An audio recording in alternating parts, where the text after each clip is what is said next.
आखिरी पन्ना। रमेश के साथ ऐसा क्या हुआ कि उसका गुस्सा एकदम गायब हो गया। उसके पैर में कुछ चुभने का एहसास हुआ। नीचे देखा तो समझ में आया कि जल्दबाजी में उसने पापा के जूते पहन लिए थे। उन जूतों में कील उभरी हुई थी जो रमेश के पैर में बार बार घाव किए जा रही थी। लेकिन उस समय उसे गुस्सा अधिक था तो वो बड़बड़ाते हुए आगे बढ़ गया। एकाएक उसे याद आया कि वो अपने पापा का पर्स भी साथ ले आया है। रमेश घर से गुस्से में बड़बड़ाते हुए निकल आया था और बस स्टैंड की तरफ आगे बढ़ने लगा। वह मन ही मन बड़बड़ा रहा था, पता नहीं कितने पैसे छुपा के रखे हैं, लेकिन मेरे लिए एक बाइक नहीं ले सकते। अब मैं यहाँ से चला जाऊँगा और तब तक वापस नहीं आऊँगा जब तक मैं खुद के पैसों से बाइक नहीं खरीद लेता। उसके खुराफाते दिमाग में एक ख्याल आया, क्यों न आज पापा का पर्स चेक किया जाए, जिसे आज तक उन्होंने किसी को हाथ तक नहीं लगाने दिया था। पता नहीं कौन सा खजाना छुपा के रखा है इस पर्स में, जो किसी को हाथ तक नहीं लगाने देते थे। जब रमेश ने अपने पापा का वह पुराना पर्स खोल कर देखा तो उसमें उसे पैसे तो नहीं मिले, लेकिन पैसों की जगह पर एक डायरी रखी हुई थी।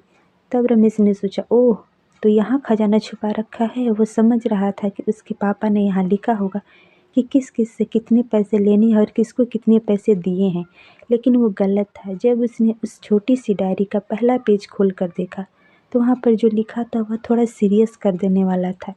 डायरी में जो लिखा था उसे पढ़ने के बाद उसके चेहरे पर जो एक्सप्रेशन थे वह गायब हो चुके थे, क्योंकि डायरी में वैसा कुछ भी नहीं था जैसा वो सोच रहा था।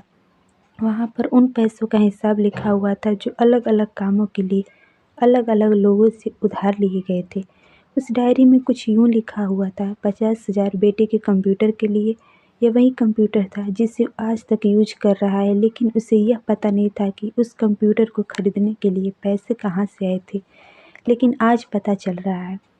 उसे आज भी याद है जब उसने पहली बार कैमरे के लिए जिद की थी तो उसके पापा ने उसे 2 हफ्ते बाद उसके बर्थडे पर ला कर दिया था, जिसे देखकर वो बहुत खुश हुआ था। और उसे खुश देखकर उससे कहीं ज़्यादा अगर कोई खुश था तो वह थे उसके पापा। अब उसके चेहरे से गुस्सा एकदम गायब हो चुका था। जब उसने आगे का पन्ना पलटा तो वहाँ पर कुछ इच्छाएं लिखी हुई थी। पहली जो विश उसमें लिखा हुआ था वह था अच्छे जूते पहनना।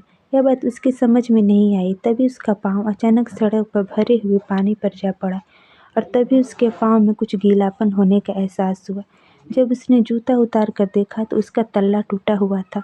यह देख उसे डायरी में लिखी हुई बात याद आ गई। तभी उसे माँ पापा की कही बातें भी याद आने लगी कि कैसे माँ जब पापा से कहती कि जूते पुराने हो गए हैं, अब तो नए ले लीजिए, तो पापा अक्सर यह कहकर टाल दिया करते थे, जूते अभी और चलेंगे, अभी कुछ दिन पहले ही तो लिए थे। उसे आज समझ में आ रहा था कि कितने दिन और चलेंगे। साथ ही साथ यह भी समझ में आ रहा था कि पापा उस पर्स को क्यों छुपा के रखते थे। तभी उस डायरी को पढ़ते हुए वह बस स्टैंड पर पड़ी बेंच पर आकर बैठ गया। अब उस डायरी का आखिरी पन्ना बचा हुआ था। उस पन्ने को जब उसने पलट कर देखा तो वहाँ कल की डेट लिखी हुई थी। तारीख के नीचे लिखा हुआ था 50,000 रुपये बाइक के लिए। बस इतना पढ़ा और दिमाग सन्न रह गया। अब उसके मन में कोई शिकवा गिला नहीं बचा था, बस उसकी आंखों से आंसू बह रहे थे। उसे आज तक नहीं पता था कि उसके पापा उसके लिए अपनी कितनी इच्छाओं को मार दिए हैं। अब वो जल्दी से घर की तरफ भागा, लेकिन जूतों की कील पाँव में अब तक घाव बनाने में कामयाब हो चुकी थी। उसने जूते को रास्ते में ही निकाल कर फेंक दिया और भागते लड़खड़ाते हुए घर जा पहुंचा। लेकिन उसके पापा घर पर नहीं थे। वो समझ गया कि वो कहाँ गए हैं। वह सीधा पास वाली बाइक एजेंसी की तरफ भागा। पता नहीं आज उसमें कहाँ से इतनी ताकत आ गई थी कि वो भागते हुए नहीं थक रहा था, और वह भी बिना जूतों के नंगे पैर। जैसे तैसे वो बाइक एजेंसी पर पहुंचा।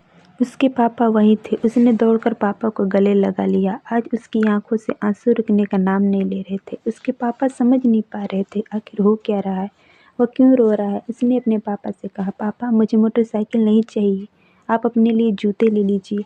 अब आज से मैं जो भी करूँगा अपनी मेहनत से अपने बलबूते पर पढ़ लिख कर करूँगा। दोस्तों, बस इतनी सी थी ये कहानी। आपको कैसी लगी कमेंट में ज़रूर बताइए, और इस कहानी को लाइक शेयर करें और हमारे चैनल को सब्सक्राइब करें।